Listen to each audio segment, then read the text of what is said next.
लूका अध्याय 18 त्याचं 1 से 8 हम निकालेंगे। लूका अध्याय 18 उसका 1 से लेकर 8 तक। लूका अध्याय 18 त्याचं 1 से 8। लूका अध्याय 18 उसका 1 से लेकर 8 तक।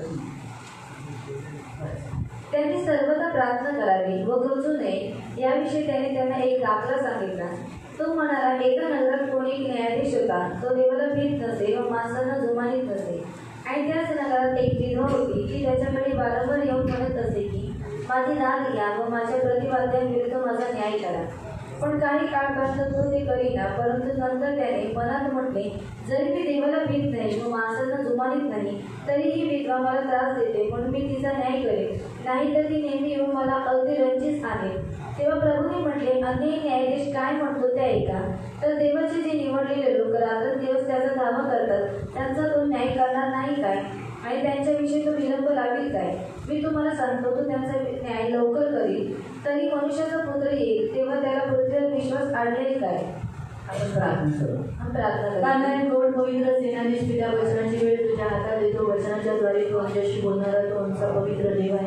आम्ही वचन लक्षपूर्वक ऐकण्यासाठी आणि जे सर्व मी ऐकतो तसंच पालन करण्यासाठी सहाय्य करते, ही आमची प्रार्थना आहे प्रभू येशूच्या नावाने, amen. Praise lord, hallelujah, hallelujah. इथे आपण पाहतो येशू ख्रिस्ताने प्रार्थना सांगितला और यहाँ पर हम देखते कि यीशु मसीह ने एक दृष्टांत बताया करून प्रार्थना करण्यासाठी और खास कर प्रार्थना करने के लिए तोच निकाला कसा येशू ख्रिस्ताने लावला आणि कसं देवाने त्या विधवेबाईचा निकाल लावून दिला। आणि जेव्हा की तो न्यायाधीश अधर्मी आणि बरोबर नव्हता, देवाला बिल्कुल घाबरणारा नव्हता। वो न्यायाधीश परमेश्वर का भय मानने वाला नहीं था और योग्य रीति से वो बर्ताव करने वाला नहीं था, लेकिन परमेश्वर ने क्या करके दिया, जो विधवा थी उसका न्याय चुका कर दिया। त्याचं आपण न्यायाधीशाबद्दल पाहू की तो कसा होता, अन्यायकारक न्यायाधीश होता। और जो न्यायाधीश था वो अन्यायी न्यायाधीश था। धर्मनिरपेक्ष यानी देवाचा बिल्कुल भय मानणारा नव्हता और परमेश्वर का भय मानने वाला वो नहीं था। तो कोणत्या धर्माला मानणारा किंवा धर्माला आदर देणारा नव्हता और किसी भी धर्म को मानने वाला या फिर धर्म को आदर देने वाला वो नहीं था। देवाची भीती त्याच्यात नव्हती और परमेश्वर का भय उसके अंदर स्वार्थी होता और वो स्वार्थी था। तो माणसांना आदर देत नव्हता और मनुष्य को आदर नहीं देता था, पुरुषांना आदर देत नव्हता और पुरुषों को आदर नहीं देता। इतर राहिली विधवा बाई और ये तो विधवा स्त्री थी। हिच्याकडून कोण आहे, हिच्याकडे ना पैसे आहेत ना काय नाही, सोडलेली बाई आहे।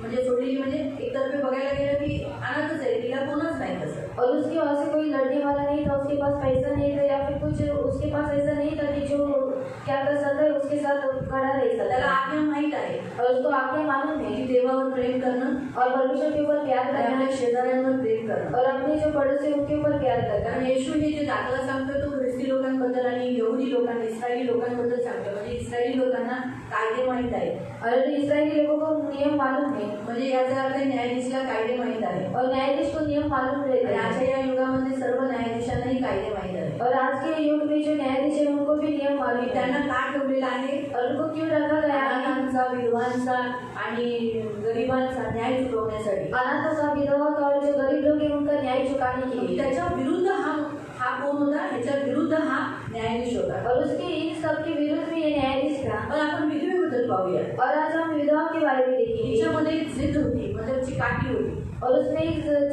जिद्द थी। तिने त्या न्यायाधीशला पकडलं, ते पकडलं और उसने उस न्यायाधीश को पकड़ कर रखा, वो पकड़ जोपर्यंत न्याय भेटत नाही तोपर्यंत तिने चिकाटीने त्या न्यायाधीशाला सोडलं नाही और जब तक उसको न्याय नहीं मिलता तब तक उसने उस न्यायाधीश को छोड़ा ही नहीं। अपमान झाला और उसका अपमान किया गया, अनदेखा करण्यात आलं और उसको अनदेखा किया गया, तुच्छ बघण्यात आलं और उसको एकदम तुच्छ किसी ओरडला और उसको रूपे डालने लगा, अपमान केला, उसका अपमान किया। तरीही और तो भी तरी ती त्याच्याजवळ रोज यायची और तो भी रोज के पास बार नाकात दम करून टाकला और उसके नाक में उसने दम करके रखा। येणं एकदम करेक्ट होतं और उसका आना एकदम योग्य होता। ती येत होती और हमेशा वो आती थी। तिने आधी वेळा तर तुम्हाला मान देत नाही, मला सम्मान देत नाही, माझं काही दाद घेत नाही असं म्हणून तिने ते येणं बंद नाही केलं। और मुझे मान नहीं देते, वो मुझे सम्मान नहीं देते और मेरी तरफ वो देखता नहीं, इसलिए वो आना उसने बंद नहीं कर दिया। तिला तिची केस जिंकवायची होती और उसको उसके केस को जिताना था। तिच्या केसला तिला जिंकवायचं होतं म्हणून तिने ते न्यायाधीशाचा चिकाटीपणा म्हणजे त्याच्याकडे जाणं, सतत तडगा लावणं हे सोडलं नाही और उसको उसके केस को जिताना था, इसलिए उसको न्यायाधीश के पास जाना और उसके पास तडगा लगाने इसने छोड़ा नहीं। म्हणून काय झालं, इसलिए क्या हुआ, त्याच्या नाकात दम आलं और उसके नाक में उसने दम दिला बघून और रोज उसको देखकर, तिचं ऐकून और रोज उसका सुनकर शेवटी हा अन्यायी अधर्मी माणूस और ये अन्याय और अधर्मी इंसान पुरुषाला न घाबरणारा और जो पुरुष को नहीं डरने वाला देवाची भीती न बाळगणारा और परमेश्वर को वही न मानने वाला तिचा न्याय चुकवून दिला और आखिर में उसका न्याय चुका कर दिया। तो जो वरती स्थानावर होता तो बरोबर खाली आला और जो ऊपर के स्थान पर होता वो नीचे आ गया। आता देव तेच म्हणतोय और परमेश्वर वही कहता है की मग जर देव तर न्यायी नाही तो न्यायी देव आहे और परमेश्वर अन्यायी नहीं लेकिन वो न्यायी है, मग तो का नाही करणार और वो क्यों नहीं करेगा। इथे आपण पाहतो देवाचं चरित्र और यहाँ पर परमेश्वर के चरित्र के बारे में देखते हैं। पहिली गोष्ट देव आपल्याला देवाचं चरित्र सांगतो की देव न्यायी आहे और परमेश्वर न्यायी है, परमेश्वर का चरित्र हमको बताता है म्हणून तो नक्की न्याय करेल और वो जरूर न्याय चुकाएगा। अन्यायी न्यायाधीश न्याय चुकू शकतो और अगर जो अन्यायी न्यायाधीश वो न्याय को चुका सकता है तर मग न्याय जो न्यायी परमेश्वर आहे तो का नाही चुकवणार और जो न्यायी परमेश्वर न्याय को क्यों नहीं चुकाएगा। म्हणून ही गोष्ट ज्यांच्यावर केस आहे त्यांनी लक्षात ठेवली पाहिजे और जिनके ऊपर केस है उन्होंने इस बात को याद रखना चाहिए। आपण पहिल्या सेक्शन मध्ये पाहिलंय की न्यायाधीश कधीपासून काय केलं पाहिजे हे सर्वात आपल्याला माहित आहे और न्यायाधीश कब से शुरुआत हुई और न्याय कैसा करना चाहिए हम सबको पता है। आता तुम्हाला काय लक्षात ठेवलं पाहिजे और अभी आपको क्या याद रखना चाहिए, तुमच्यावर केस आहे और आपके ऊपर केस है आणि तुमचा देव न्यायी परमेश्वर आहे और आपका जो परमेश्वर है न्यायी परमेश्वर है। जरी तुमचा अन्यायी न्यायाधीश असला और जो अगर आपका अन्यायी न्यायाधीश होगा जरी अविश्वासी असला और अगर अविश्वासी रहेगा तुमचं देव न्यायी आहे हे तुम्ही लक्षात ठेवा लेकिन आपका जो परमेश्वर है न्यायी है हमेशा याद तो रखो, तुम्हाला न्याय देईल वो आपको न्याय दिलाएगा। तुमची हेळसांड होऊन देणार नाही। हेळसांड म्हणजे तुमचं गैरवापर किंवा तुम्हाला तुच्छ केलं तुमचा अन्याय झाला असं होऊन देणार और आपके ऊपर अन्याय हो रहा है या फिर आपको तुच्छ कहना जा रहा है ऐसा होने नहीं देगा। दुसरी गोष्ट देवाने दुर्लक्ष होऊन देणार नाही वो आपके ऊपर अनदेखा नहीं होने देगा तो तुमच्यावर लक्ष ठेवणार और आपके ऊपर ध्यान रखिएगा। पहिला पॉइंट तुम्ही लक्षात ठेवायचं की तुम्ही कोणाचे आहात तुमचा देव जो न्यायी परमेश्वर आहे तो तुमचा देव त्याचं चरित्र लक्षात ठेवा और आपका परमेश्वर है न्यायी परमेश्वर, उसका चरित्र को आप ध्यान में रखो। दुसरी गोष्ट तिथे आपण असं वाचतो की तो निवडलेल्यांचं रात्रंदिवस जे प्रार्थना करतात त्यांचा का नाही न्याय चुकवणार, त्यांची प्रार्थना का नाही आहे और जो चुने हुए उसके इंसान जो रात दिन उसके पास प्रार्थना करते उसका न्याय वो क्यों नहीं चुकाएगा। याचा अर्थ आहे की तो तुमचं नातं तो जाणतो, तुम्ही तुमचं नातं देवाशी ओळखून घ्या और आपका जो रिलेशन है वो परमेश्वर जानता है, इसलिए आपका भी आपको रिलेशन पहचान के देवाला माहिती तुम्ही त्याचं मूल आहे और परमेश्वर को मालूम है कि आप उसके बेटे हो। कधी कधी परिस्थितीमध्ये आपण विसरून जातो की आपण कोण आहे और कभी कभी परिस्थितियों में हम लोग भूल जाते हैं कि हम कौन है, आपण कोण आहोत और हम कौन है। देवाची मुलं आहोत और परमेश्वर के बच्चे हैं। जेवढ्यांची केस चालू आहे जमिनीवर असेल किंवा जमिनीच्या वादात असेल कसली तुम्ही असं नाही की फक्त कोर्टामध्ये तुमच्या डिवोर्सच्याच केस आहे असं नाही, दुसऱ्या पण केसेस असतात जमिनीचे असतात व्यागूचे असतात बऱ्याच गोष्टीची केसेस असतात त्या सर्वांना देव तुम्हाला म्हणतो लक्षात ठेवा तुमचा देव तुम्हाला तुम्ही त्याचं मूल आहात तसं तुम्ही विसरू नका की तुमचा देव तुमचा पिता आहे और परमेश्वर जैसा और जैसे आप परमेश्वर के पुत्र हो वैसे आप मत भूल जाओ कि आपका जो परमेश्वर है वो आपका पिता है। तुम्ही देवाच्या कुटुंबाचे आहात, देव आपल्या मुलांचं ऐकतो और आप परमेश्वर के कुटुंब के और परमेश्वर उसके कुटुंब के लोगों का सुनता है। तिसरी गोष्ट और तीसरी बात त्याने या दाखल्यामध्ये सांगितलं पण तो त्यांची प्रार्थना लवकर ऐकेल ना, उत्तर लवकर देईल ना। और परमेश्वर इस दृष्टांत के अनुसार आपको बताता है कि वो परमेश्वर के पास जो प्रार्थना करके परमेश्वर उनकी प्रार्थना का उत्तर देगा ना। अन्यायी न्यायाधीशने जरी उशिरा उत्तर दिलं पण दिलं और जो अन्य न्यायाधीश है उसने उत्तर देने के लिए उसने समय लगा कर दिया लेकिन उसने उत्तर दिया। मग तसंच आहे तुमचा देव न्यायी आहे तो त्वरित देईल और वैसा ही परमेश्वर आपका न्यायी है और वो जल्दी देगा। अन्यायी जरी उशिरा दिला पण तुमचा देव न्यायी आहे तो तुम्हाला लवकर उत्तर देईल। म्हणून तिसरा पॉइंट तुम्ही लक्षात ठेवायची माझी केस लांबी नाही जाणार लवकर उत्तर भेटेल और मेरी जो केस है वो लंबी नहीं जाएगी लेकिन मुझे जल्दी उत्तर मिलेगा। मला प्रार्थनेचं उत्तर माझ्या केसचं उत्तर नक्की भेटेल आणि ते सुद्धा कसं लवकर होईल। और मेरी जो प्रार्थना है मेरी जो केस है उसका उत्तर मुझे जल्दी मिलेगा। म्हणून देवाचं चरित्र देवाची टायमिंग हे तुम्ही नेहमी लक्षात ठेवली पाहिजे और परमेश्वर का चरित्र और उसके टाइम को अपनी याद रखना त्याला चाहिए विसरू नका और उसको भूलो मत। देवाच्या योजनेला देवाच्या टाइमला तुम्ही विसरू नका और परमेश्वर की योजनाओं पर परमेश्वर के समय को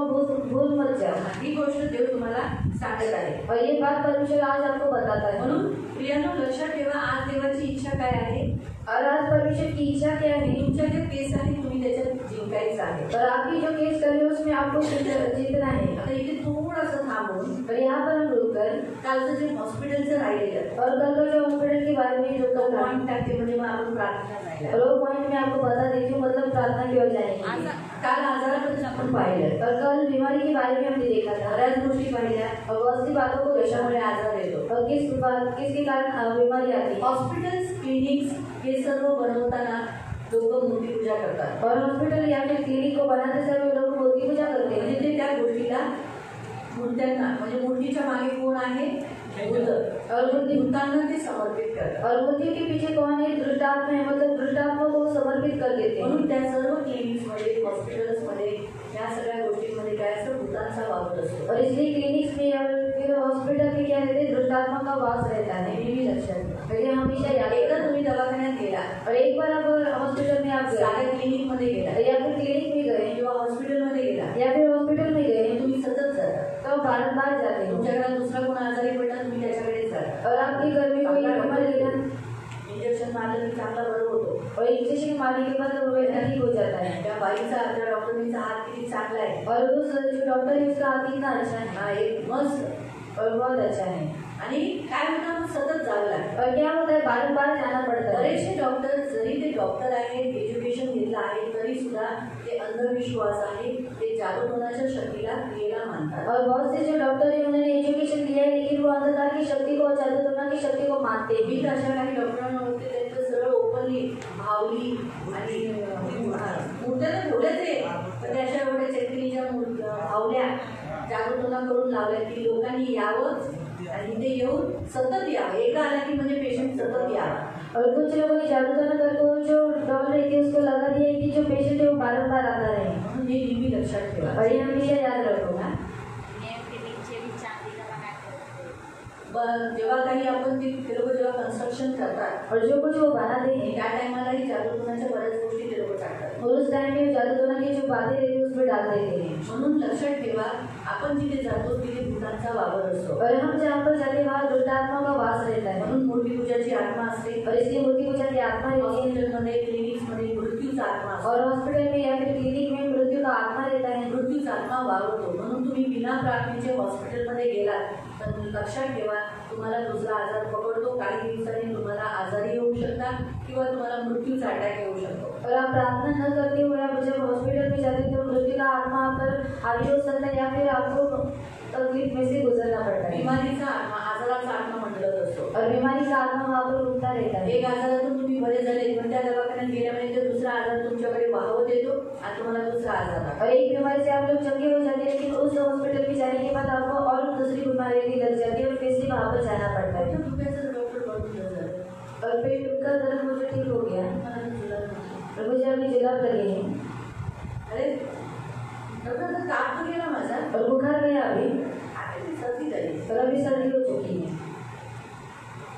तर आत्मे वाहवत येतात. और जो आत्मा है वो बहती रहती है. फसाने वाली आत्मा असते आणि फसाने वाली आत्मा रहती है. जादूची आत्मा असते. और जादू की आत्मा रहती है. म्हणून जादू करून ते लोक कधी कधी लोकांना बरेही लवकर होतात. और जादू करके वो क्या करते हैं, लोगों को चंगाई देते हैं. म्हणून लक्षात ठेवा जेव्हा हॉस्पिटल्स आणि अशा सगळ्या गोष्टी करताना पेशंट जास्त आले पाहिजे जास्त उत्पन्न वाढलं पाहिजे त्यासाठी कधी कधी ते लोक आहे ना शैतानाशी एजंटगिरी करून ते लोक त्याच्याशी नवस केलेला असतो त्यांच्याशी करार बांधलेला असतो.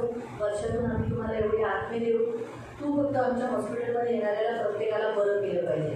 तर शैतान म्हणतो ठीक आहे जेवढे आजाराने पिछाडलेले येतील त्या सगळ्यांना आम्ही बरं करू तर वर्षातून आम्हाला 3 आत्मे किंवा 10 आत्मे म्हणजे त्या हॉस्पिटलमध्ये एवढे लोक मागतील वर्षातून ते आम्ही तुला देऊ असं ते लोकांनी करार केलेला. और इस रीति से उन लोगों की करार किया रहता है. माझ्याकडे एक साक्ष आहे इमॅन्युअल ब्रदरांचे. और मेरे पास एक गवाही इमॅन्युअल ब्रदर की. तो पहिला शैतानाचा एजंट होता. और वो पहले शैतान के एजेंट थे. आपल्यासारखा माणूस देतो और हमारे जैसे इंसान है वो. पण तो शैतानाच्या राज्यात एजंटगिरी करायचा. त्याने लहानपणापासून खूप दुःख उचललं और उन्होंने बचपन से बहुत तकलीफ से गुजरे. म्हणून त्याला लवकर श्रीमंत व्हायचं और उनको जल्दी से अमीर होना था. म्हणून त्याला त्याच्या काही मित्रांनी शैतानाला भेटवलं. और असं डायरेक्ट शैतानाला भेटता येत नाही. और शैतान को ऐसा डायरेक्टली मिलने के लिए नहीं होता त्याची है. साधना करायची. उसकी साधना करना पड़ता त्याचे है. एजंट आणि त्याचे दुरात्मे चेक करतात की हा खरंच विश्वसनीय आहे का म्हणजे त्या राज्यात बरोबर सुटेबल आहे का. और उसके जो एजेंट रहते हैं वो उसको चेक करते कि ये उस राज्य के लिए सुटेबल है क्या। हाँ, विश्वास ठेवण्या योग्य आहे का, और विश्वास करण्याची योग्यता आहे एकदा का? तो तयार विश्वास पडला और विश्वास अगर उनको पड़ गया मग ते समुद्रातून रात्रीच्या पोटी घेऊन जातात, और समुद्र से रात के समय में वो लोग लेकर जाते हैं समुद्राच्या आतमध्ये और समुद्र के अंदर बिना ऑक्सिजन लावता और बिना ऑक्सीजन लगाए हुए। समुद्राच्या, म्हणून तर समुद्रामध्ये लोक मरतात ना। और इसलिए समुद्र में लोग मरते हैं।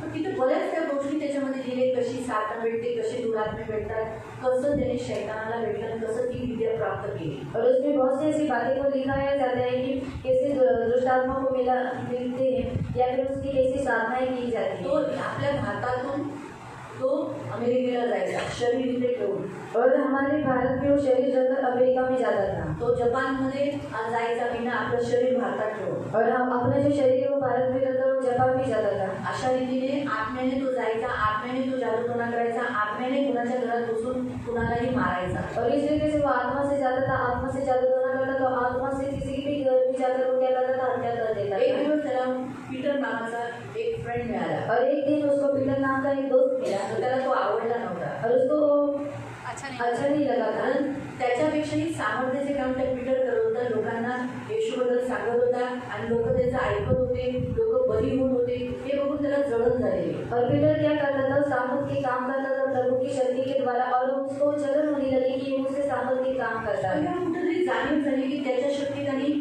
पीटरच्या शक्तीमध्ये फरक आहे। और उसको एहसास होने लगा कि कहीं तो उसकी शक्ति की या पीटर की जो शक्ति है उसमें फर्क है। पीटर मध्ये जी शक्ती आहे और पीटर के अंदर जो शक्ति है ती पवित्र शक्ती ती लोकांना आरोग्य देते, और वो पवित्र शक्ति और लोगों को चंगाई देती आणि है। माझ्या जी शक्ती ती लोकांना मारते। और मेरे अंदर जो शक्ति है वो मनुष्य को मार देती त्याला है। कुठेतरी जाणीव झाली, और उसको कहीं तो एहसास हुआ, पण मध्येच तो असा चौकळायचा और बीच में वो उसको झटका लग जाता था झटका लग जाता आणि था। त्या ह्याच्यामध्ये तो काय करायचा, और उसमें वो क्या करता था, तर पीटरला मारण्याचा त्यांनी योजना आखली। और पीटर को मार देने की उसकी योजना को बनाया। कसा तो पीटरच्या दरवाजाजवळ गेला, और जैसे पीटर के दरवाजे के पास हो गया त्याला एवढी आग लागली और उसको इतनी आग लगी की तो त्या घरात प्रवेश करू नाही शकला। और उस घर में वो प्रवेश करके नहीं तो बोला, म्हणला आतापर्यंत मी आत्म्यात किती जणांच्या घरात जाऊन किती जणांना मारलं, मग ह्याच्या घरात मी का नाही जाऊ शकत। और अभी तक मैं आत्मा में जाकर कितनी घर के अंदर जाकर मैंने लोगों को मारा है, लेकिन इसके घर में मैं क्यों नहीं जाने पा रहा हूँ। पण तो जबरदस्ती घुसायचा प्रयत्न करू लागला, और जबरदस्ती घुसने का वो प्रयत्न करने त्या लगा। आगीने त्याला फडफडत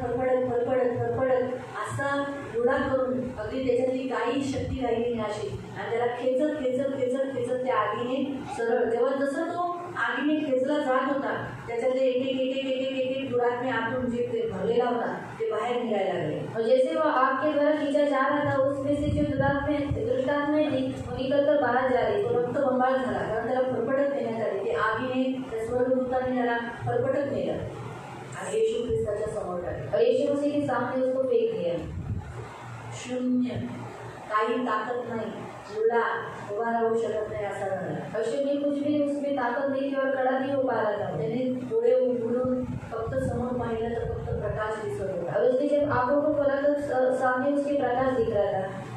तो म्हणाला कोण आहे, और उसने कहा कौन है, बोला मी येशू आहे। और उसने कहा कि मैं यीशु हूँ। आणि त्याला हात घेऊन त्याला उचललं, और उसने हाथ देकर उसने उठाया, तेव्हा त्याच्यात ताकद आली और तब उसमें ताकत आई। आणि तेव्हा त्याने येशूला निहारलं, और तब उसने यीशु को देखा माफी मागितली, बोला मी तुला एक चान्स देतो। और माफी मांगकर यीशु ने उससे कहा कि मैं तुझे एक चांस देता हूँ। म्हणजे माफी कुणी मागितली, त्याने इमॅन्युअलने, और येशूने नाही, त्या इमॅन्युअलने माफी मागून येशू त्याला म्हणाला मी तुला एक चान्स देतो, और उसने त्यामुळं तू शैतानाच्या राजाचं एजंटगिरी करायचं नाही, काम करायचं नाही, तुला मी माझ्या सेवेसाठी इस्तेमाल करतो। और इसके आगे से तू शैतान की एजंटगिरी नहीं करने का, और मैं तुझे क्या करता हूँ, अपनी सेवा के लिए चुनता हूँ। ज्या पीटरच्या घरात तू पीटरला मारायला गेला तोच तुला बोलून माझ्या सेवेसाठी उपयोगी पात्र बनले। और जिस पीटर की घर में तू उसको मारने के लिए गया था, वही आगे जाकर तुझे मेरी सेवा के लिए इस्तेमाल का बर्तन बनाएगा। स्वर्गातले सगळे गोष्टी दाखवल्या, और उसके स्वर्ग में जो कुछ भी है उसको दिखाया गया है। इथं तुला यायचंय, और यहाँ पर तुझे आना है, नरक दाखवलं, और नरक को भी दिखाया। जर मला सोडलंस अगर तूने मुझे छोड़ दिया या आगे तू जाशील। तो इस आग में तू चला जाएगा। दोन्ही गोष्टी दाखवून त्याला पुन्हा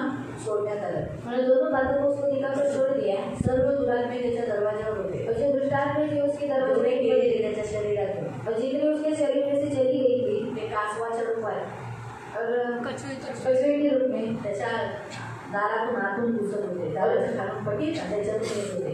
और उसकी डोर के नीचे से वो घुस रहे थे।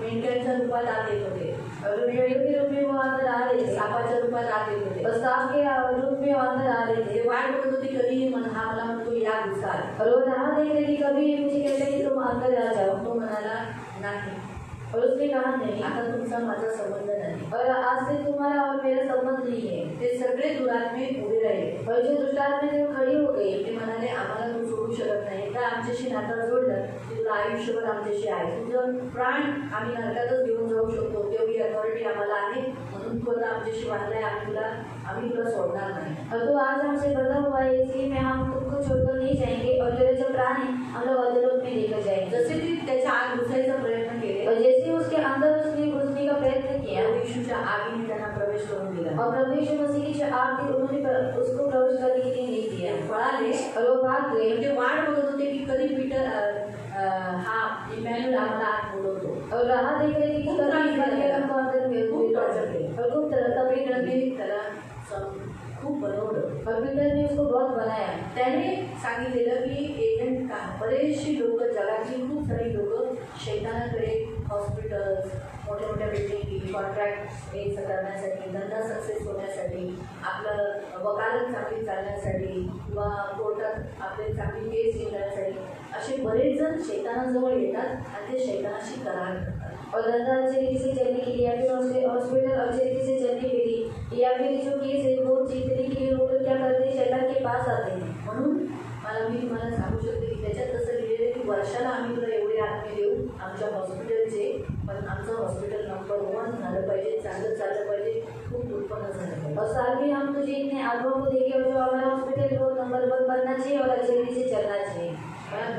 हॉस्पिटलमध्ये जातो और आज तो हम लोग हॉस्पिटल में जाते हैं, शैतानाशी त्याचा करार झालेला आहे आपल्याला माहिती नसतं. और शैतान से उसका कारण हो चुका है, हमें मालूम नहीं आपण रहता। बिना प्रार्थनेचे हॉस्पिटलमध्ये जातो, किती सारी दुरात्मे आपल्या बाजूला असतात, आपण त्यांचा स्पर्श होतो. म्हणून जे लोक हॉस्पिटलला बिना प्रार्थनेचे जातात ते आजारी होतात, घरी आल्यानंतर आजारी होतात, त्यांना त्रास होतो, काहींना श्वास, काहींना दमा, काहींना शीत, काहींना वेगवेगळे आजार लागतात, कारण ते आत्म्याने स्पर्श केलेला असतो. और जो लोग प्रार्थना न करते हुए हॉस्पिटल में जाते तो आत्मा उनको स्पर्श करती है, इसलिए उनको तकलीफ होने लगती है और बीमारियां लग जाती हैं। हॉस्पिटल्समध्ये झोपवणारी आत्मा असते, माणसांना झोपवते. और हॉस्पिटल में सुला देने वाली आत्मा जादू करून लोकांना चमत्कार करून आरोग्य देणारी आत्मा असते. और जादू करके मनुष्य को चंगाई देने वाली आत्मा देती है। कठोर बनवणारी आत्मा असते. और कठोर बनाने वाली आत्मा देती है। लोक कठोर असतात, सिस्टर कठोर असतात, सुया पटकन चुकवतात, की समोरच्याला दुखतंय, अरे अरे काय नाही, घ्यायच्या सुया चुकवायच्या, घ्यायचं इंजेक्शन टाकायचं सलाईनमध्ये, एकदम कोणाचा त्रास होणार सांगा. विचाराची आत्मा असते, विचार की आत्मा देती है। डॉक्टर सिस्टरांबरोबर आणि तिथे गेलेले पेशंट एक दुसऱ्यांबरोबर कधी किंवा पेशंट बरोबर असलेली माणसं एकमेकांना लाईन मारत असतात. व्यभिचाराची आत्मा सुद्धा हॉस्पिटलमध्ये वावरत असते. और वो क्या करते हैं, एक दूसरे के ऊपर लाइन मारती है, इसलिए व्यभिचार की आत्मा भी हॉस्पिटल में देती है। हॉस्पिटलमध्ये गिराने वाली आत्मा देते, और हॉस्पिटल में गिराने वाली आत्मा, निराश करने वाली आत्मा देते, आणि निराश करणारी आत्मा असते, पैसा लुटने वाली आत्मा देते, आणि पैसे लुटणारी आत्मा असते, लालची आत्मा देते, लोभाची आत्मा असते, डराने वाली आत्मा देते, घाबरवणारी आत्मा असते, धोखा देने वाली आत्मा देते, धोखा देणारी आत्मा असते, झूठ की आत्मा देते, खोट्याची आत्मा असते। तो लोग झूठ बोलते हैं ना, कारण ते लोक खोटं बोलतात। पैसा कितना रहेगा, से ज़्यादा अगर 1000 रुपये होने वाला रहेगा तो कितने 10,000 आपका खर्चा होने वाला है, 500 रुपये इसका बिल, 500 रुपये इसका बिल, इसका बिल, इसका बिल बना के 10,000 का बिल बना देते हैं. आणि 10,000 रुपये खर्च होणार इंजेक्शन नहीं दिया रहेगा तो भी बोलेंगे इंजेक्शन दिया, ये इसको गया, इसको गया, सिस्टर का पैसा, उसका पैसा. इसलिए झूठ की आत्मा रहती है आणि खोट्याची आत्मा असते, फिर बहकाने वाली आत्मा रहती है, आणि भटकवणारी आत्मा, लालच की आत्मा रहती है, लोभाची आत्मा असते, खून करने वाली आत्मा रहती है, हत्या करणारी आत्मा असते. इसलिए मैंने कहा कि कभी कभी डॉक्टर लोग कभी कभी पेशेंट को सुला भी देते हैं, बारे में बहुत तकलीफ दे रहा है, बहुत दर्द से जा रहा है, चलो इसको खत्म कर देंगे. आणि खूप त्रास देत आणि मग त्याला पण संपवून टाकतात. हॉस्पिटल में ही तो बॉडीज के पार्ट्स निकाल देते हैं आणि हॉस्पिटलमध्ये बॉडीचे पार्ट काढून बेच टाकतात देते हैं आणि विकून टाकतात. कि कोरोना के काल में तो जिसको कोरोना नहीं था उनको कोरोना बोलकर अंदर एडमिट करके वो लोग आए नहीं, किधर गए? बॉडी कितना पार्ट्स कितने निकाले होंगे, आणि बॉडीचे पार्ट काढले असते. लोगों ने कितना, डॉक्टर लोगों ने सबसे बेस्ट धंधा किया. आणि डॉक्टरांनी खूप मोठा मोठा धंदा केलेला आहे. सांगताय डॉक्टर लोक ऐसा बोले हम लोग ऐसे नहीं, हम लोग तुम लोग नहीं होगे बाबा, कोई तो किया ना आणि त्यांना तो सब पे इल्जाम आता है ना. आणि एकाने केल्यावरती सगळ्यांवरती दोष लावले एक क्रिश्चियन जब कुछ गलत काम करता है तो क्या बोलते हैं, तुम सब क्रिश्चियन ऐसे ही हो, ऐसे बोलते हैं ना. आणि एक ख्रिस्ती जेव्हा काहीतरी चुकीचं काम करतो सर्व काही म्हणतात की सर्व चुकी करते आणि एक ख्रिस्ती चुकी थोड़ी केली करते हे सर्व थोडी करतात. नाम तो सब पे ही आता है. आणि नाव सर्वांचं येतं. सब डॉक्टर ऐसे नहीं होते, कुछ डॉक्टर भी अच्छे रहते हैं आणि सर्व डॉक्टर कुछ सेवा के लिए, लोगों की सेवा के लिए अपना जान दिया रहता है. और उनको तो ये ध्यान भी नहीं रहता है कि कुछ लोगों ने आध्यात्मिक और रीति से शैतान के साथ वाचा बांधी है. आणि त्या लोकांना कुछ लोगों को मालूम नहीं रहता है, डॉक्टर लोगों को. आणि त्या डॉक्टर लोकांना हे पण ज्ञान नसतं की आध्यात्मिक रीतीने त्यांनी शैतानाशी करार केलेला आहे. इसलिए पार्ट चोरी, शरीर के पार्ट चोरी करने वाली आत्मा रहती है. आणि शरीराचे पार्ट चोरी करणारी आत्मा, इंसान को बेचने वाली आत्मा रहती है. मनुष्याने विकणारी आत्मा असते. बच्चों को भी हॉस्पिटल से ही बेचा जाता है. आणि लहान मुलांना सगळं हॉस्पिटलमधून विकण्यात ऐसे येतं. बहुत सारी आत्माएं हॉस्पिटल्स में होती है. इसलिए हम जब भी हॉस्पिटल में जाए प्रेयर करके जाए. आणि असे खूप सारे आत्मा हॉस्पिटलमध्ये असतात, पण जेव्हा कधी आपण हॉस्पिटलमध्ये जातो आपण प्रार्थना करून हम जातो. बोल के जाना, प्रभु हम हॉस्पिटल में जा रहे हैं, हम क्लिनिक में जा रहे हैं, वहाँ की कोई भी अंधकार की शक्तियों का, प्रधानताओं का, हाकिमों का, अधिपति का, न्यायियों का, मूर्ति पूजा, जादू टोना, व्यभिचार, तिरस्कार, व्यसन, मृत्यु, श्रापों का हमारे ऊपर अधिकार नहीं. हम सिर्फ जा रहे, ट्रीटमेंट ले रहे, ट्रीटमेंट का असर होने के लिए सहायता करना, उनकी जादूगिरी, उनकी कोई भी अंधकार की शक्ति हमको छूने नहीं देना, प्रभु योग्य ट्रीटमेंट करने के लिए मदद करना. जैसे जा रहे वैसे सुरक्षित से घर पे रहना, यीशु के नाम से. फिर दवा, जब दवा आती है, दवा लेने के बाद भी हम ऐसा होना, प्रभु इस दवा के पीछे काम करने वाली सारी शैतानी बंधनों को, मूर्ति पूजा के, जादू टोना के बंधनों को हम यीशु के नाम से तोड़ते हैं. ये दवा का असर होने के लिए मदद करना, इस दवा का साइड इफेक्ट होने मत देना, और इस दवा का मैं गुलाम होने नहीं देना. ये दवा मेरे शरीर के कोई भी पार्ट्स को खराब करने नहीं देना, क्योंकि अभी हम अंतिम दिन में जीने के कारण आणि शेवटच्या काळामध्ये जगत असल्यामुळे कोई भी दवा खाते तो शरीर के दूसरे पार्ट्स को खराब करती है. आणि वरती जेव्हा आपण औषधं घेतो तेव्हा शरीराचे जे दुसरे पार्ट्स असतात त्यांना ते खराब आप करतात. सोचते नहीं कि अभी बहुत जनों को डायबिटीज होता है. आणि तुम्ही विचार करणे खूप लोकांना डायबिटीज होतं. क्योंकि जितनी दवा खाते हैं वो डायबिटीज भी बढ़ा देते हैं. आणि जेव्हा हे लोक डायबिटीज होता है. आणि औषधं खातात त्याच्यामुळे काय होतं, डायबिटीज वाढण्यात येते. किसी की किडनी खराब हो जाती है, कोणाकोणाची किडनी खराब होते. किसी के दूसरे अन्य जैसे पैनक्रास जो कार्य करना चाहिए वो काम नहीं कर पाता. आणि पॅनक्रियासने जसं कार्य केलं पाहिजे तसे देखील ते कार्य करत बहुत नाही. सारे अलग अलग भिन्न हमारे शरीर के पार्ट्स को मेडिसिन कभी कभी खराब करती है. जो काम तो अच्छी जगह में जिसके लिए खाया वो करती है, लेकिन साथ साथ में दूसरी जगह में भी एडिक्ट हो जाते हैं या पार्ट्स को खराब कर देते हैं. आणि ज्याच्यासाठी आपण औषध खाल्लेले त्याला तिथे आरोग्य भेटते, परंतु दुसरे जे पार्ट्स असतात त्यांना आजारी करून टाकतात. इसलिए बी केयरफुल. आणि म्हणून काळजीपूर्वक आज राहा. प्रभु हमसे क्या कहता है, आज देवा म्हणजे काय दवा खाते समय भी प्रेयर करके खाओ. आणि औषधं खातावेळी सुद्धा प्रार्थना मैं करून इसका खा. गुलाम नहीं बनूं, आणि मी याचा गुलाम बनून और नये. आगे जाके मुझे दवा खाने की जरूरत नहीं आणि पड़ेगी. पुढे जाऊन मला ही औषधं खाण्याची गरज लागू दे. इस वजह से प्रेयर करके खाओ. आणि या रीतीने प्रार्थना करून खायची आहे. दवा कि आप एडिक्ट नहीं होगी, यानी आप गुलाम नहीं होगे. आणि या औषधांचे तुम्ही गुलाम होऊ नये म्हणून. हालेलुया. हालेलुया. और एक पॉइंट आपको बताती हूँ, आणि आणखी एक मुद्दा तुम्हाला हम सांगते. सब अन्य जाति से है आणि आपण सर्व अन्य जातीमधून और आहोत. हम सब ने मूर्तियों के साथ फोटो खींचे हैं. आणि आपण सर्वांनी मूर्तीसोबत फोटो काढलेले आहेत.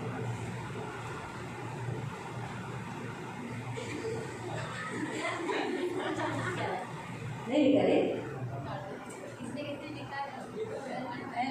तो क्या करने का, आणि मग काय करायचं, फोटो को फाड़ के रखने का, अपने घर में नहीं रखने का. आणि त्या फोटोंना फाडून टाकायचा या तुमच्या घरामध्ये घेऊन नका. हाँ, उसके कारण भी तो बंधन आ सकते हैं ना. आणि त्याच्यामुळे सुद्धा बंधने येऊ शकतात. हम क्या सोचते हैं, हम उस फोटो में हैं, आणि आपण काय विचार करतो, आम्ही त्या फोटोमध्ये आहोत. और कैसे फाड़ने का. आणि कसं पाडायचं. तो अपने आप को मत फाड़ो, देखो उसको तो फाड़ दो. आणि तुम्ही स्वतःला नका पाडू, पण त्याला तर पाडून टाका. उसको फाड़ के आणि त्याला पाडून टुकड़े टुकड़े कर दो. आणि तुकडे तुकडे करून टाका. मुझे मालूम था मेरे फोटो थे वैसे. आणि मला माहित आहे माझे फोटो होते तसे. मेरी माँ जब बाजार गई थी ना, आणि माझी आई जेव्हा बाजारामध्ये गेली उस समय मैंने मेरे सारे फोटो उसमें से निकाले. आणि माझे जे फोटो होते त्याच्यामधून मी काढले. वो मुझे देती नहीं थी अल्बम. आणि मी मला ते अल्बम पाहायला देत नव्हती. पाहिला नाही, ती शेतात नव्हती. तिला माहित होतं मी आता येशूत आहे, तर ही नक्की काहीतरी काळाकाठी करेल. इसीलिए उसने मुझे अल्बम छुपा के रखी थी. आणि म्हणून त्याने अल्बम लपून ठेवलेले. मैं वो बाजार में जाने के समय पे वो ढूंढ के निकाला, सारे फोटो को काटा, टुकड़े टुकड़े करके फेंक दिया. आणि बाजारामध्ये गेल्यानंतर तुम्ही सगळे फोटो केले, त्यांना कापून टाकले आणि त्याचे तुकडे तुकडे करून मी फेकून उसको टाकले. मालूम पड़ गया. आणि त्यांना माहीत पडलं. थोड़ा सा पहले भी था. आणि मी थोडे शेअर केलं. वो तो मेरे को क्या, मेरी माँ के पास हमेशा स्टॉक रहता था. आणि माझ्या आई जब चाहिए स्टॉक मिलता था. असायचा. आणि जेव्हा पाहिजे तेव्हा तो भेटायचं. वो खा लिया आणि ते खाल्लं. और उसको बोला, खबर याच्याशी मला काही संबंध नाही, अरे त्याच्याशी माझा संबंध नाही, त्याच्यावर मी काढायचा म्हणून माझे फोटो काढले. तुझे फाडले का? तुझ्या मुलांचे फाडले का? फक्त माझे फाडले ना, मला त्याच्याशी नको. माझ्याकडे होतं, तुझ्याकडे होते पण माझे कुठे ना, मेरे थे ना. मग मी त्याला अशी त्या हत्तीला अशी और मैं अधिक से जुड़कर एक होतं अशीच माहिती. तो म्हणलं कशाला मी त्याला करू, करके मैं उसको करूँ. आता माझं त्याच्याशी काही नातं नाही. और मेरा उसके साथ कोई भी रिश्ता नहीं है. नाही. अरे नहीं. त्याला मी म्हटलं तुम्ही जर कुठे भक्तांकडे जात असाल तर माझं नाव जोडायचं नाही. अगर किसी भक्तों के पास अगर आप लोग जाते तो मेरा नाम नहीं लेना है. विचारायचं नाही हिच्या जीवनात असं काय आहे. और पूछा ही नहीं कि इसके जीवन में ऐसा क्यों अजून है. का झालं नाही. और ऐसा क्यों नहीं हुआ. विचारायचं नाही. माझा देव जिवंत मी त्याला विचारेन, तुम्ही नका विचारू. और मेरा परमेश्वर जिंदा हो, मैं उसको पूछूंगी, आप मत पूछो. मी तुझी आई आहे और मैं तेरी माँ हूँ. असेल असेल और रहेगी. तुझी आहेस.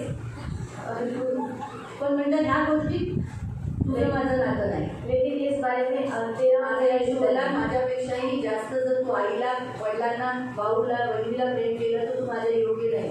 म्हणून अशा गोष्टी मी तुझा इन्कार करते. और इस बारे में मैं तेरा नकार करती हूँ. हो, फक्त मार नाही खाल्ला, और सिर्फ मार नहीं खाया.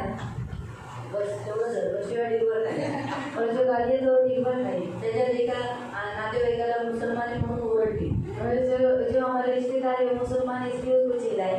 त्याने म्हणून मुसलमानांशी लग्न केले. तर मी म्हणते हमारे यीशु में कैसा है, हमारे यीशु के पहले और यीशु के बाद आए थे सब चोर टाकले. आणि आमच्या येशूच्या पहिले आणि येशूच्या नंतर आलेले सर्व चोराने मी टाकले. तर तोंडावर बोलले. और मेरी मुंह के ऊपर ये पाठीमागे जाऊन माझ्या आईला बोलली तिला सांगून ठेव नाही तर आमच्या जातीची लोक मारतील. म्हणजे आपण ते तोंडावर मला बोलायचं. मी उत्तर दिलं असतं ना. येशूने कहा तुम्हाला बाल भी बाका नहीं होगा. आणि येशूने म्हटलं तुमच्या केसाला सुद्धा धक्का लागणार नाही. उनमें कोई गट्स नहीं कि यीशु की बेटी को आके मारे. आणि त्याच्यामध्ये काही हिंमत नाही की येशूच्या मुलीला येऊन उसकी मारा. हिम्मत नहीं थी इसलिए मेरे सामने नहीं बोली तो उसमें क्या ताकत है मेरे को आके मारे. आणि तिची हिंमत नव्हती म्हणून माझ्यासमोर बोलली नाही, पण तिची काय ताकद आहे की ती येऊन मला मारा. ती वर्ष ती माझ्यासमोर कधी नाही आली. और कितने सालों से वो मेरे सामने नहीं आई.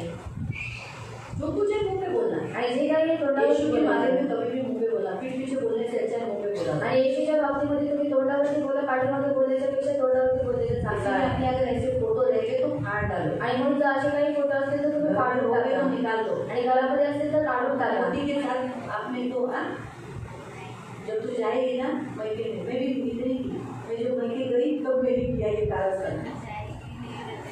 कभी तो जाएगी परमेश्वर, कभी तो लेके जाएगा. कभी न कभी तो हम हमारे मैके में जाएंगे. आणि कधी ना कधी तर आपण लोक आपल्या माहेरी जाऊ. ऐसा तो होता नहीं कि कभी नहीं जाएंगे. होगा आणि होईल. परमेश्वर करेगा. आणि देव करेल. तब जाओ आणि तेव्हा जा, फोटो काट दो. फोटो काढून अरे टाका. तो पूरा का पूरा फाड़ के आग में जला दो. आणि फोटो तिथे फाडून त्याला आगीमध्ये जाळून टाका. तो इसके साथ मेरा सारा करार बंद है. आणि याच्याशी माझं जे करार आहे ते बंद आहे. क्योंकि हम अज्ञानी थे. आणि आपण अज्ञानी अभी होतो. हमको ज्ञान है. आणि आता आपल्याला ज्ञान आहे. हम वो फोटो नहीं रखना. आणि मग ते फोटो आपल्याला ठेवायचे अभी नाही. हुआ समझ रहे हैं वीडियो. याद रखो हमारा परमेश्वर हमसे कहता है इन सब बातों से दूर रहने का. आणि आपल्याला देव आपल्याला सांगतो की या सर्व गोष्टींपासून आपल्याला दूर राहायचं आहे. तो समझ में आया. आणि समजलं. प्रिय प्रभु के वचन के अनुसार हम देखते हैं आणि देवाच्या वचनानुसार आपण पाहतो आयसाया 54 यशया 54 और उसका 17 आणि त्याचं 17. यशाया यशया 54 अध्याय 54 17. अध्याय 17 त्याचं 17.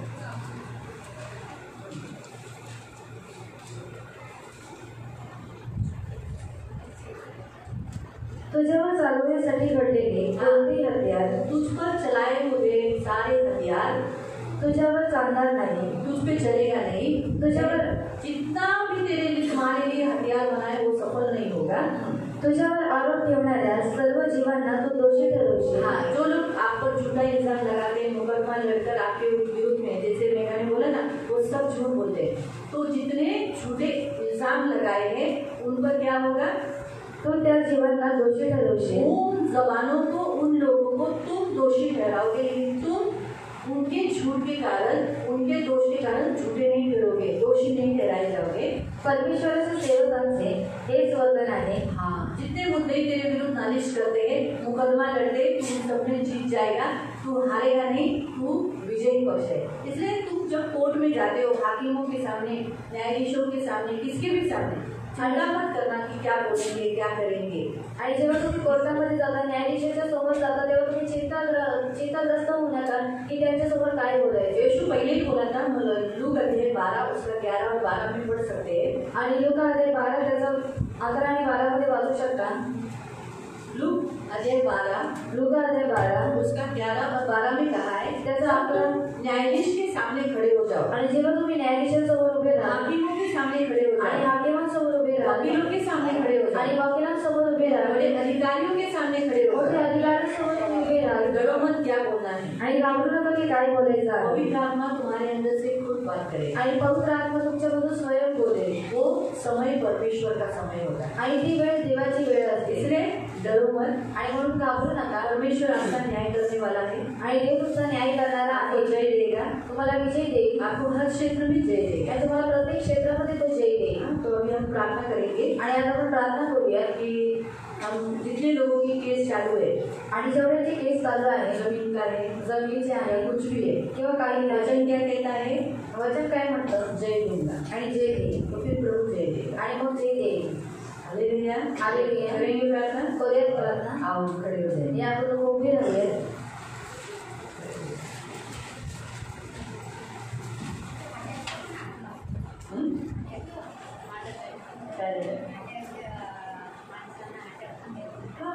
तेच तर म्हटलं ना, दोघीचा आपका कोई केस है। सर्वशक्तिमान पिता परमेश्वर, मैं आपको कोई हिंदी वाला नहीं है ना, मराठी बोलो। सर्वशक्तिमान पिता परमेश्वर, तू माझे हृदय जाणतोस, तुला माहीत आहे मी निर्दोष आहे। माझे संकट दूर कर, माझं मन शांत करा। जोराने बोला, हळूहळू नाही, फक्त मला 2 जणांचा आवाज येतोय। माझ्यावर दया करा, माझी प्रार्थना ऐका। कोर्ट रूम मध्ये मला विजय द्या, खाली या, माझ्या केसला आशीर्वाद द्या, म्हणजे निकाल माझ्या बाजूने लागेल। माझे कायदेशीर वाद मिटवा, जेणेकरून त्यांनी मला आणलेल्या त्रासापासून मी मुक्त होऊ शकेल। यावेळी तुमचं कोणती केस चालू आहे ती बोला।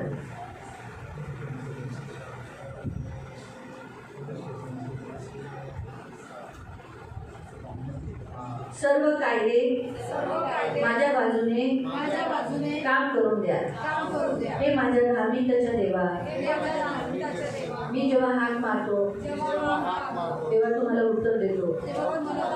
माझ्या शक्तीच्या देवा, कृपया मला मदत करा या बंधनासाठी, आणि मला त्यापासून तो मुक्त होण्यासाठी या देशाच्या कायद्याचा वापर करणाऱ्या अधार्मिक लोकांपासून माझा बचाव करा। या अन्यायी लबाडांपासून मला वाचवा। मला अडकवण्याचा हेतू असलेल्या निकालापासून माझी सुटका करा।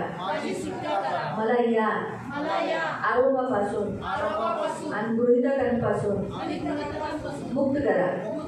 माझा सर्वात मोठा बचाव केल्याबद्दल धन्यवाद। पराक्रमी योद्धा माझ्या पित्या, तू असहाय्यांचा आशा आहेस। तुम्ही माझे रडणे ऐकले आहे। मला सांत्वन करा। मला माहीत आहे की तू मला न्याय मिळवून देशील, जेणेकरून यापुढे मी अत्याचाराला यापुढे घाबरू नये।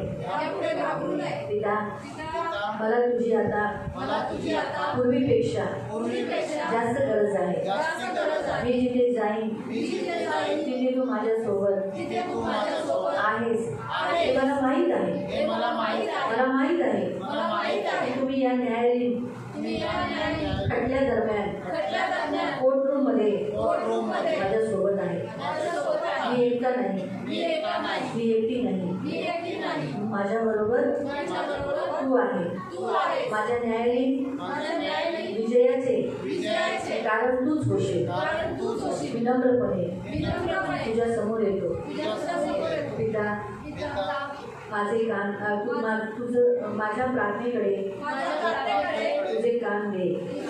माझ्या मदतीला तू ये. धार्मिक तारणहार मी माझ्या संरक्षणासाठी तुझ्यावर विश्वास ठेवतो. मी तुझ्यात आश्रय घेतो. मी सध्या कोर्टात लढत असताना माझा विश्वास वकिलावर नाही किंवा न्यायाधीशावर नाही, तर माझा विश्वास तुमच्यावर आहे. माझा न्यायालयीन विजय तुझ्या हातात आहे. मला माहित आहे की माझा विजय होईल, कारण तू मला कधीही अपयशी केले नाहीस. मी प्रार्थना करतो, तू माझे रडणे ऐकले आहेस आणि ही लढाई जिंकण्यासाठी मला मदत केल्याशिवाय मी आगाऊच आभारी मानतो. मला तू नक्की विजय देणार. पवित्र माझा पिता, न्यायासाठी माझी विनंती ऐका. मदतीसाठी माझे हात ऐका. मी प्रार्थना करतो, माझ्या प्रार्थनेकडे लक्ष द्यावा, कारण मी प्रामाणिक हृदयातून निर्दोष हृदयाने घोषित करतो. कारण जे चांगले करतात त्यांना तू जाणतोस. तू माझे हृदय पाहतोस. तुला सर्व परिस्थिती माहीत आहे. मी कोर्टात विजयासाठी प्रार्थना करतो. माझ्या बाजूने तराजूसाठी प्रार्थना करतो. माझ्या कोर्ट केसमध्ये मी तुमच्याकडून दैवी स्पर्शासाठी प्रार्थना करतो. माझ्या पराक्रमी न्यायाधीशा बचाव करता. हालेलुया. तू माझा देव, माझा खटला. हा माझ्या देवा, मी दोषी नाही. तू मला दोषी ठरवत नाही.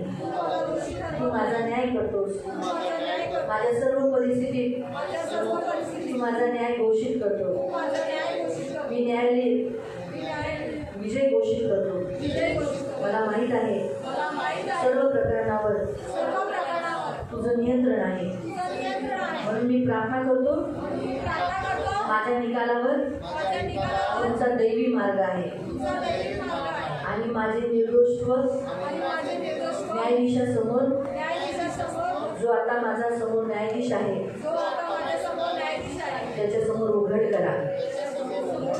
अप्रतिम देवा, माझ्या न्यायालयीन विजयासाठी मी आगाऊ तुमचे आभार मानतो आणि तुम्हाला मोठा सन्मान देतो की तुम्ही मला सांत्वन दिले.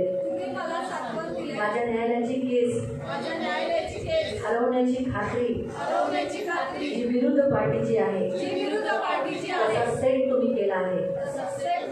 तशी तुम्ही योजना आखली आहे.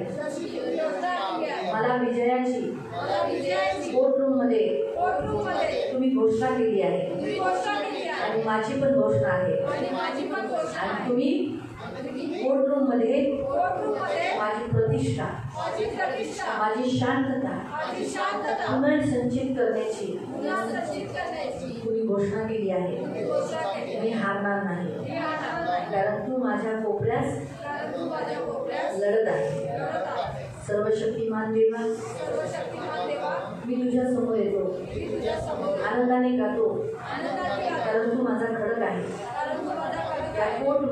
या कोर्ट केसमध्ये तू मला यश मिळवून दे. मी आभार मानून तुझ्या उपस्थितीत प्रवेश करतो, कारण तू माझा महान देव, पृथ्वीवर सर्व अधिकारांचा राजा आहेस. या खटल्याच्या निकालासह सर्व गोष्टी तुमच्या हातात आहेत. मी तुमच्या समोर उपासना करतो, गुढे टेकतो माझ्या निर्मात्या तू माझा देव आहेस. मी तुझ्या देखरेखीखाली आहे. माझ्या खटल्याचा न्यायनिवाडा झाल्याबद्दल मी तुझे आभार मानते. हे आशा देणारा देवा, माझी प्रार्थना ऐक. मदतीसाठी माझी विनंती आहे.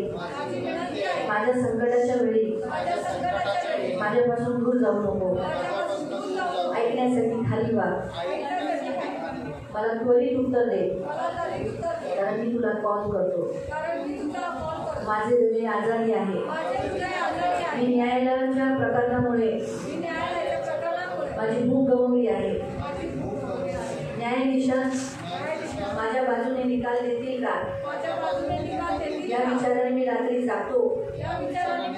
माझे विरोधक मला टोमणे देतात, मला शिव्या पण देतात, माझ्या विरुद्ध बोलतात, माझ्यावर खूप खोटे आळ टाकतात, माझ्या चेहऱ्यावरून अश्रू वाहतात. उठ माझ्या देवा, माझ्यावर दया कर. मी प्रार्थना करतो, तू वचन दिल्याप्रमाणे मला मदत कर. हे प्रार्थना ऐकणाऱ्या शांती देवा, मी या न्यायालयीन खटल्याबद्दल खूप घाबरलेलो आहे. मला भीती वाटते की मी व्यावसायिकपणे बोलू किंवा वागू शकणार नाही. मी न्यायाधीशाच्या समोर उभा असताना माझ्या नसा, माझे शब्द, माझी देहबोली शांत करा. मला न्यायाधीश माझ्या प्रतिस्पर्धांशी आदर विनम्र राहण्यास समक्ष करा. मला काय म्हणायचे आहे ते जाणून घेण्यास स्पष्टपणे सांगण्यासाठी सामर्थ्य द्या. मी संयोजित आणि समतल राहू नये, अति भावनिक होऊ नये. माझे शब्द कृती प्रामाणिकपणाचे प्रतिबिंबित करीत. मला सकारात्मक निर्णय घेण्यास मदत करा. हे प्रभू देवा, प्राचीन काळापासून मी ओळखतो तू गौरवशाली बलवान आहेस. मी तुम्हाला योग्य सन्मान देतो, तुमची उपासना करतो, कारण तू पवित्र आहे. मी तुझे आभार मानतो. ठाम आहे, ते घडू शकत नाही. मी विचारतो, न्यायालयात सत्याचा विजय होईल. माझ्या बाबतीत मला अनुकूलता, दया माझी साक्ष प्रामाणिक आहे. न्यायाची गरज आहे, ते उघड होईल. मी आताही आभार मानतो. प्रभू, माझ्या पूर्वजांपासून हे कोर्ट कचेरी जे परिणाम माझ्यावर उतरले, ते सर्व बंधन श्राप मी माझ्यावरून, तो माझ्या पूर्व वंशावरून तोडून टाकतो. येशूच्या नावात मला पुन्हा कधी कोर्टाचं पायरी चढायची गरज पडणार नाही. माझ्या कृपाळू देवा, माझा राजा, तू मला आनंदित करतोस. तू माझी धार्मिकता, न्याय तुझ्या सिंहासनाचा पाया आहे. तुझ्या दैवी अग्नीने या प्रकरणात माझ्या शत्रूचे सर्व खोटे जाळून टाक. माझ्यावर झालेला सर्व अन्याय तुझ्या समोर मेणासारखा विरघळून जाऊ दे. माझे न्यायालयाने मान्य केले पाहिजे. खोटे आरोप करणाऱ्यांची बदनामी होऊ दे. या कायदेशीर प्रकरणात माझा विजय होईल, कारण सर्वोच्च परमेश्वर माझ्या बरोबर आहे. हे प्रभू, माझ्या अद्भुत सल्लागार, माझ्या मदतीसाठी उभा राहणारा आणि तुझ्या आतुरतेने मी वाट पाहणारा, तुला वाईटाचा तिरस्कार आहे. आणि मलाही गर्व, खोटं बोलणं हे तू सहन नाही करू शकत. म्हणून माझ्या या कोर्टामध्ये केसमध्ये प्रभू गर्व खोटं बोलणं याचा तिरस्कार कर. प्रभू येशू न्यायालयाच्या खटल्यामध्ये माझा शहाणपणा सल्लागार बचाव करता म्हणून सोबत राहा. न्यायालयाच्या खटल्यामध्ये मला विजय मिळवण्यासाठी योग्य पावले उचलण्यासाठी मला मार्गदर्शन करा. माझा मार्ग मोकळा करा. मला आत्मविश्वासाने आणि खात्रीने बोलण्यास मदत करा. म्हणून मी बोलतो. माझा खटला मी जिंकलो. प्रभू माझा उद्धार करता जगातील सर्व न्यायाधीश आणि न्यायाधीशांपेक्षा तू न्यायी आणि वर परमेश्वर आहे. मला माहित आहे तू माझ्यावर प्रेम करतोस आणि वाईटाचा द्वेष करतो. जे प्रामाणिकपणे जगतात आणि तुमच्यावर प्रेम करतात त्यांचं कल्याण होतं, त्यांचं रक्षण होतं. मी धन्यवाद देतो. स्वर्गाच्या सैन्याच्या देवा मी अद्भुत गोष्टींसाठी जे तू माझ्यासाठी केले आहे. कोर्टात मोठा विजय दिला आहेस. मला अन्यायाच्या प्रकरणापासून तू मला तुझी शक्ती दिलेली आहेस. सोडवलं आहेस. कोर्टरूम मध्ये सर्वांच्या समोर मला निर्दोष प्रकट केला आहे. मला विश्वासू राहण्यास सर्व कोर्टात उभं केलं आहेस. मी तुझे आभार मानतो. मी तुझे गीत गातो. मला कोर्टात चांगला दिवस अपेक्षित असताना मी गाणे गातो. विश्वासू पिता तू माझा न्यायाचा देव निष्पक्षतेने न्याय करतोस. मी कोर्टाच्या समोर कायदेशीर परिस्थिती पाहण्यासाठी तुम्ही तुमच्या सिंहासनावरून खाली या. पराक्रमी राजा ज्याला न्याय आवडतो, ज्याला न्याय आवडतो, पवित्र देव निष्पक्षता स्थापित करा. मी तुमच्या नावाची स्तुती करतो. माझी केस तुम्ही जिंकवली. मी धन्यवाद देतो. सत्याच्या देवा, अनुकूल करणारा देवा, निष्कलंक जीवन जगण्यासाठी माझी केस जिंकल्याबद्दल मी तुम्हाला धन्यवाद देतो. मी विकृत कल्पना नाकारल्या, वाईट कपटापासून दूर राहिलेलं आहे. इतरांची निंदा, स्वतःमध्ये गर्विष्ठपणा सहन नाही केलाय. मी विश्वासू लोकांचा शोध घेतलेला आहे, कारण मी येशूच्या बाजूचा आहे. मी धन्यवाद देतो. पिता तू माझी कायदेशीर रीतीने सुटका केलीस. मी धन्यवाद देतो. मला कोर्टामध्ये यश मिळवून दिलंस. मी धन्यवाद देतो. मला निर्दोषता दिली आणि कोर्टाच्या केसमधून या दिवसामध्येच सोडवलं आहेस. निकाल माझ्या बाजूने लावला आहे. मी धन्यवाद देतो. धन्यवाद देतो. या सर्व प्रार्थना मी येशू ख्रिस्ताच्या नावाने करतो. आमेन. तुम्ही डोळे बंद ठेवा. करुणामय प्रेमी पिता प्रभू, ज्यांची केस चालू आहे त्यांनी आपले हात वर करा. करुणामय प्रेमी पिता, जे सगळी तुझी मंडळी उभी तर आहे, पण ज्यांचे हात तुझ्याजवळ उभारलेले आहेत त्यांच्यासाठी प्रार्थना करते. प्रभू यांच्यावर केस चालू आहे, पण आज त्यांनी कन्फेशनच्या द्वारे प्रभु हे केस जिंकलेले आहे.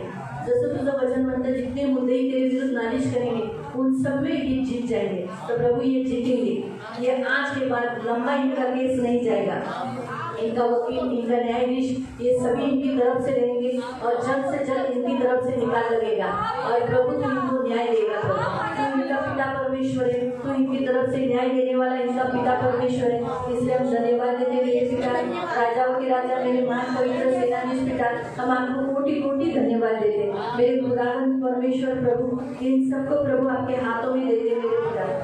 प्रभु हम धन्यवाद देते प्रभु, और प्रभु ये केस जीतेंगे और जल्दी से जल्दी जीतेंगे। प्रभु इनका न्याय करेगा, इन सीओ को प्रभु इनकी भरपाई मिलेगी, इनके ऊपर जितना नुकसान हुआ है वो सारा दावा सुमन करके और इनका सारा नुकसान भरपाई होने की हम घोषणा करते हैं। तो इनकी तरफ से और तुम मेरे साथ है प्रभु, इन्हें लज्जित खचित होना न पड़ेगा। धन्यवाद देते प्रभु, धन्यवाद राजा।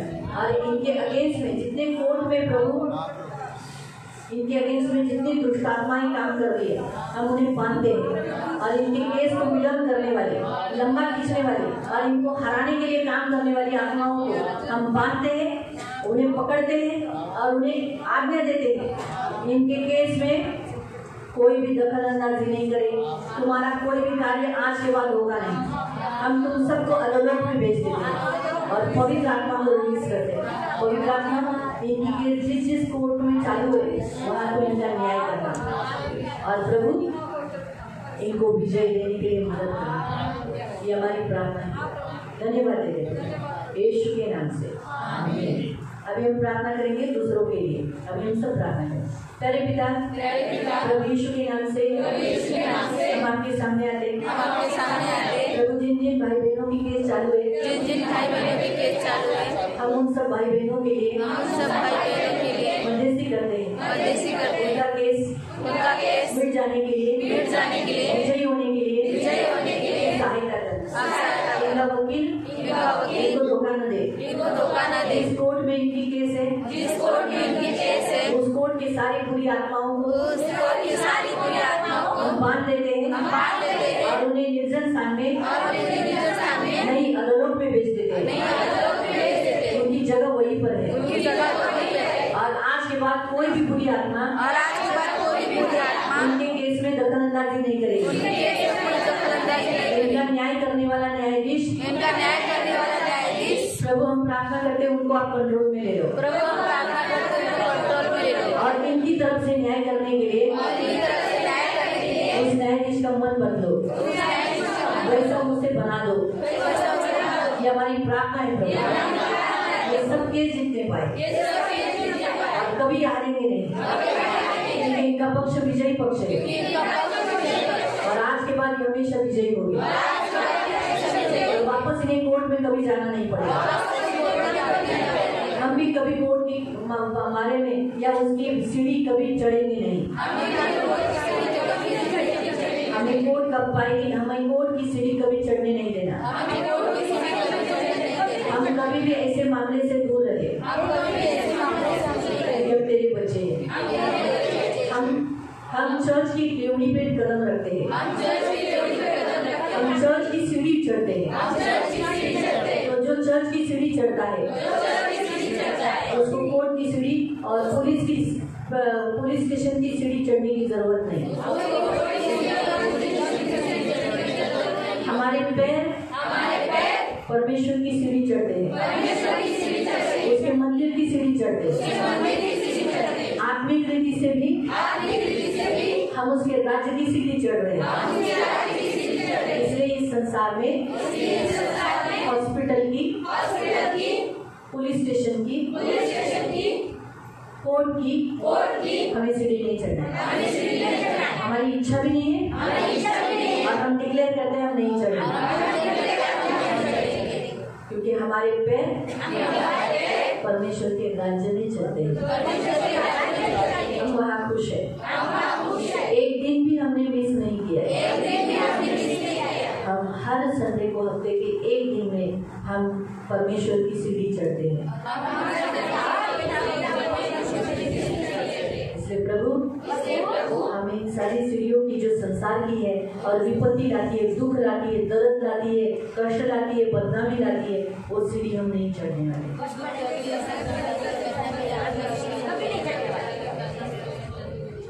धन्यवाद देते यीशु के नाम से प्रार्थना करते हैं, आमीन। आंखों को बंद रखना।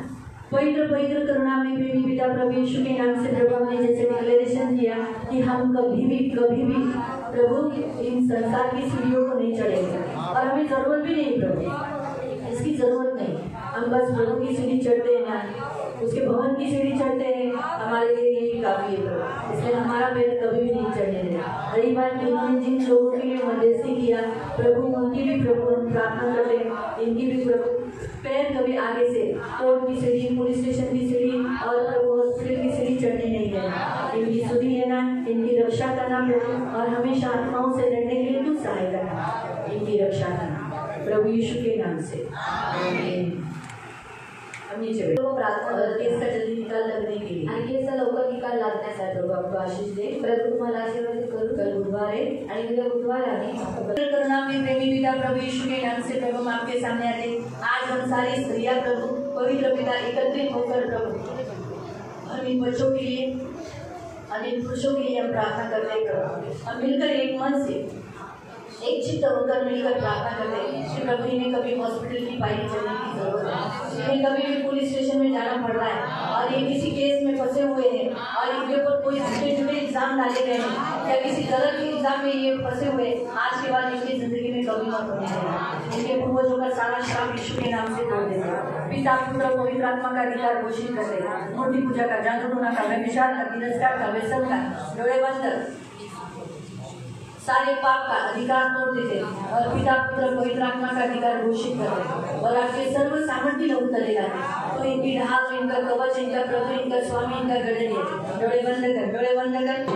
अभी इसी घड़ी इनके अंदर से निकल जाए सारे अंतरिम स्पिरिट जो इन्हें परमेश्वर की भक्ति करने के लिए रोकते हैं, परमेश्वर का भय मानने के लिए रोकती है, उन सारी आत्माओं को यीशु के नाम से निकल जाने की आज्ञा देगी। परमेश्वर का भय न करने वाली आशुरा ये सारे बच्चों में से निकल यीशु के नाम से। ये सारे बच्चे मसीह है और परमेश्वर की महिमा करने वाले, परमेश्वर की गौरव करने वाले ये बच्चे।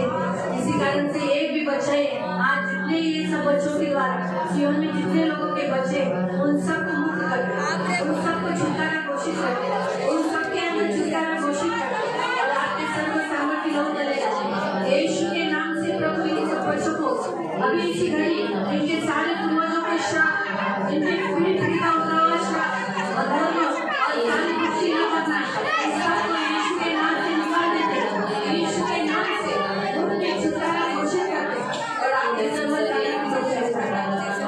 ये सारे भाइयों को आपके लोग चले जाएंगे। इनकी हाथ में न लोग जिनका प्रभु इनका स्वामी इनका ले रहे हैं, इनके साथ सदा रहने वाला इनका कोई नहीं होगा। आज सारी प्रकार की शक्ति होगा, प्रधान होगा, ताकि होगा सारी खरीदी करने वाला, इनका शरीर दुर्बल करने वाला, शरीर को बीमार करने वाला, इनको गरीब करने वाला, सारे आशीर्वाद को निकल यीशु के नाम से। ये शरीर छोड़कर ये शरीर परमेश्वर के आत्मा का मंदिर है, पवित्र आत्मा इनमें वास कर रहा है। इसलिए ये आत्मा को इनके शरीर से, इनके प्राण से, इनके आत्मा से निकल जाने की आज्ञा देते और पवित्र आत्मा को छुटकारा घोषित करते। ये आशीषित लोग, ये छुड़ाए हुए लोग, ये गुलाम नहीं है, दासत्व में नहीं है, परमेश्वर की संतान, परमेश्वर की संतान, परमेश्वर की संतान। आपका जीवन लगा दे, आपके पंखों में सदा सुरक्षित रहने की धन्यवाद। इन सबको यीशु के नाम से प्रभु यीशु के नाम से आमीन। सगळेजण डोळे बंद करून आपली शेवटची प्रार्थना हम आंखों को बंद करिए और आगे की प्रार्थना करिए। पवित्र पवित्र करुणा में प्रेमी पिता इन सभी को आशीषित करना प्रभु। पवित्र पिता का दास होने के नाते मैं इनके लिए मध्यस्थी करती हूँ प्रभु। इन्हें हमेशा हॉस्पिटल लाइन से, प्रभु पुलिस लाइन से और प्रभु कोर्ट की लाइन से बचाएगा। तो इनकी ढाल, इनका कवच है, इन्हें हर क्षेत्र में यश देना और हमेशा आगे रहने के लिए सहायता करना। प्रभु इन्हें मैं यीशु के नाम से आशीषित करूँ, प्रभु यीशु के नाम से आमीन। सगळ्यांना प्रेज द लॉर्ड।